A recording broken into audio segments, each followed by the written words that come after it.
morning, Bruce. Good morning. Any update on Brady McNabb? And also, second question, just thoughts on Nick Waugh getting a hearing for the Department of Player Safety? Yeah, I got nothing new on Nabber. We'll see where he's at tomorrow in terms of game status. Nick will have a hearing later, and yeah, that's it. I mean, he very atypical of Nick, but they called it and it was the right call. We'll see what comes of it. That's nothing else to say on that one.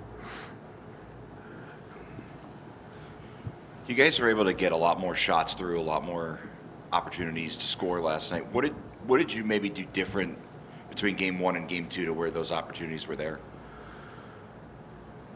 Well, we tried to spread out a little more, right, to get a little more time and space and then attack the interior, right? They block shots well, they take care of the slot. So like Minnesota, you got to try to stretch them out of those areas so you can get some second chances, recover some pucks. So that's where I thought we did a better job. We had a day to kind of work on that and thought it allowed us to have a little more offense. Supported the puck well around the low slot area when we did get it back, so get some looks from there. Just, I know Pearson, Barbashev, some guys had some good looks. Unfortunately, we didn't convert.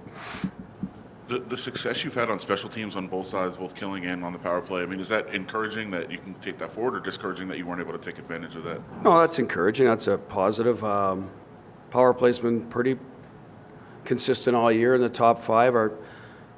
I think our PK is better than our numbers indicate in the regular season. I thought we did a better job than maybe the percentage, but I mean, it was a great kill, 5 minutes. I mean, you're up against it there, so good on us. Too bad we couldn't take advantage of it. Usually that gives you a lot of momentum, and we weren't able to,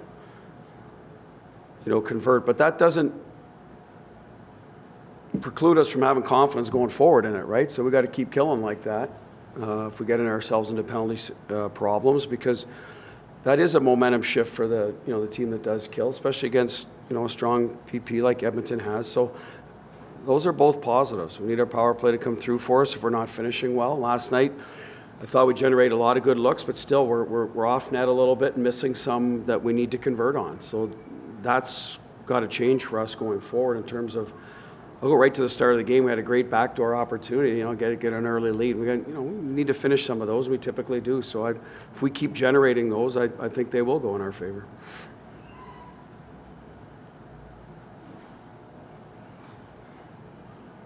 What's your message to the team then, going into Game 3, knowing that you played better in Game 2 than? Well, it's a little bit of that. We did play better, put ourselves in a much better position to win the game.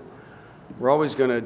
Darren, look at a few things, and that'll probably come tomorrow morning. We'll go through the technical part tonight. There'll be a little conversation about, where we're at and keep getting better, because we were much better in Game 1.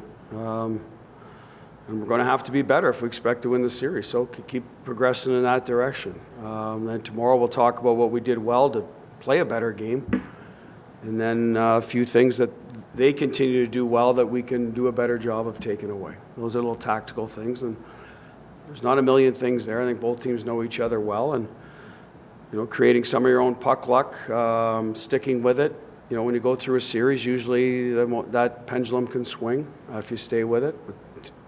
Two equal teams, and I'd put us in those categories. So that's the message. And listen, we won 3 in a row against Minnesota, right? So we're certainly capable of it. Last year we were up 2-0, won some road games, and didn't win the series. So we have previous history right in front of us of how a series can change. So I think the guys understand that. They lived it. So we're disappointed, but we're not discouraged, so to speak. We wanted to win the game. I thought we played well enough to. We didn't. So let's go play better and win the next one. You can answer, but the fact that you guys were up 2-0 last year and they came back on you instead of, did you able to draw from that? Well, I think so. It's right there. Listen, it's a different year and all that, but it's. I don't always like to bring that stuff up because I think the player. We got a smart group. They know. Alex Pietrangelo probably been through 10 different series that have swung and different guys in that locker room. So. That's they don't need me to point that out. I mean, maybe some of the newer players or younger players.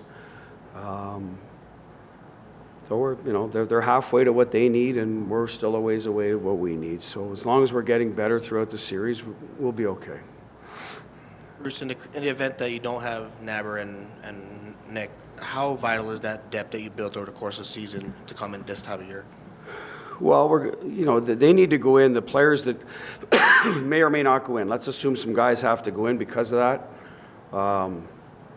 They got to do their part. But then it becomes a little more. You look around the room, then probably need a couple guys in the room to elevate as well, right? That have been in the series and have been playing all the games. That's what you're looking for. And would we love a Mikko Rantanen type of game from somebody? Of course, but that's not. We're not keeping our fingers crossed. I mean, that'd be great if it happened, but like I said, a couple of guys that maybe feel like they can give a little more. Well, now's the time. Now's the time.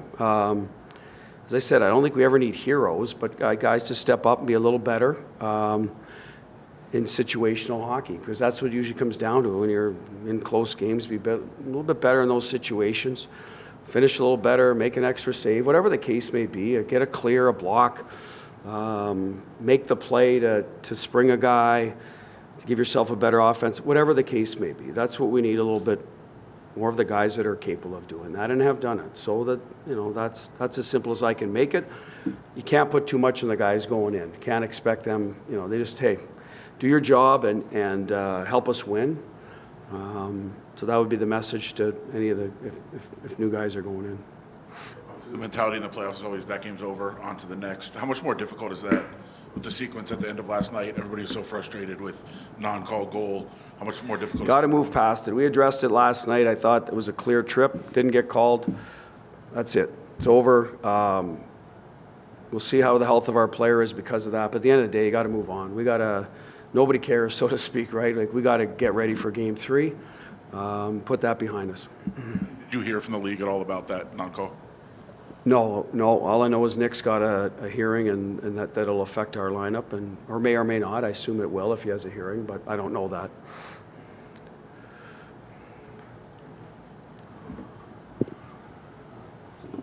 We've asked you about a couple of other guys, but any update on Pavel Dorofeyev? Yeah, he's going to travel. Skated this morning, doing much better. So he has a chance for tomorrow with the news we got today. So that's encouraging.